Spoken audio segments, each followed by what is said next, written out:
বলবো ম্যাডাম, আপনার নামটা একটু বলবেন। আমার নাম গীতিকা দে ব্যানার্জি। কোথায় থাকেন আপনি? আমি থাকি দমদম ক্যান্টনমেন্ট।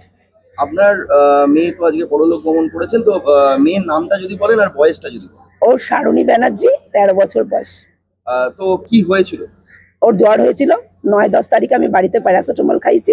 তারপরে 11 তারিখ কি 12 তারিখ হবে, আমি আমার লোকাল ডাক্তার এসকে দে তাকে দেখিয়েছি। উনি দুটো টেস্ট দিয়েছিল, দুটো কি তিনটে, হচ্ছে টাইফয়েড, প্যারাটাইফয়েড, আর হচ্ছে ডেঙ্গুর প্লেটলেট। ঠিক আছে, ডেঙ্গু বললাম ডাক্তারবাবু এত যখন জ্বর 104 জ্বর উঠছে, 3 জ্বর উঠছে মেয়ের, তাই ওষুধ খাচ্ছে, জ্বর নামছে না কেন? তখন উনি বললো কত বছর, 13 বছর বয়স। আমি ওকে 500 পাউডার দিয়েছি, 500 পাউডার চলবে না, ওকে 650 দিলাম। উনি 650 দিয়েছে। সোমবার দিনকে আমার ডেঙ্গু টেস্ট করেছি, ডেঙ্গু টেস্টে সোমবারে রিপোর্ট এসছে, আমার হোয়াটসঅ্যাপে পাঠিয়েছে পজিটিভ। আমি তখন চিরঞ্জিত বিশ্বাসকে ফোন করলাম, ডাক্তারবাবু ডেঙ্গু পজিটিভ এসছে। বলছে আমি আপনাকে হোয়াটসঅ্যাপে দুটো ওষুধ পাঠাচ্ছি, কিনে খাবার। দুটো ওষুধ আমার মাঝখানে, আমি ওদের ওরা আরএমও আমাকে ডাকালো, দেখে ওরা কি স্যালাইন ফেলাইন কি সব দিচ্ছে। দেওয়ার পরে আরএমও আমাকে বললো যদি আসে, ডাক্তার আসে, উনিও ট্রান্সফার করবে, আর আমি যদি এখন ট্রান্সফার করে দিই আপনি একটু তাড়াতাড়ি সময় পাবেন, ওকে অন্য কোথাও নিয়ে যান। আমি বললাম তাহলে দিয়ে তখন আইলেসের লোকরা ওকে কিছুক্ষণের জন্য রেখে স্যালাইন, অক্সিজেন, অ্যাম্বুলেন্সে সবকিছু দিতে দিতে আনা হয়েছে। ওখান থেকে আবার ওরা ব্যবস্থা করে দিল। দিয়ে কি হসপিটালটা ওটা তপসিয়ার ওখানে ফ্রেমিং হসপিটাল। ঠিক আছে, আমারও তো অবস্থা খুবই খারাপ করেছেন। কি করেছেন আমি যা যা হয়েছিল সব বললাম।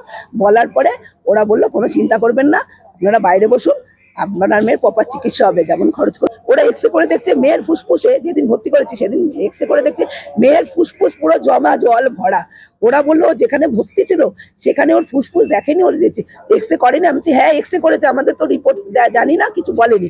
বলে ফুসফুসে প্রচুর জল ভরে গেছে, দেখছি আমরা কি করি।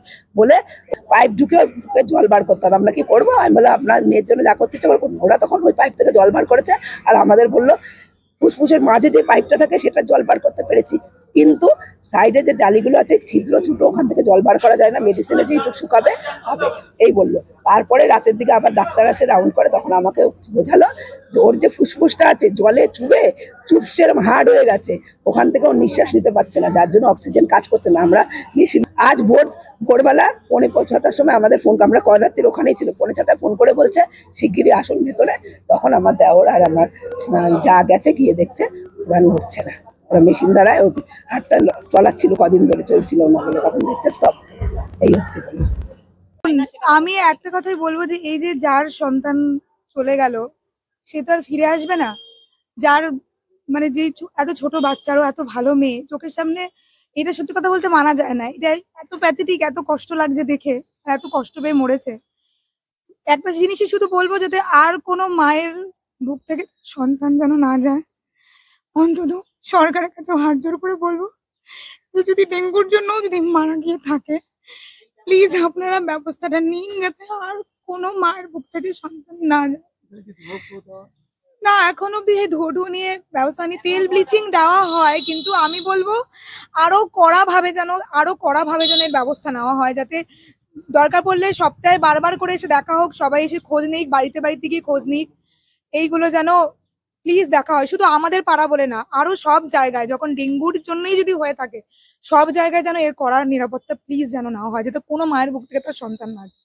এটুকুই বল। একদমই অল্প বয়স, 13-14 বছরের মেয়ে, চোখের সামনে তো জন্মাতে দেখেছি না, জাস্ট মানা আছে না, 7-এ পড়ে, চোখের সামনেই জন্মাতে দেখেছি, ওর মায়ের বিয়েও দেখেছি। বাবা মায়ের একটাই সন্তান, এখন ওর বাবা মা কি নিয়ে বাঁচবে? এটা বলুন না, কি নিয়ে বাঁচবে? এটাই হচ্ছে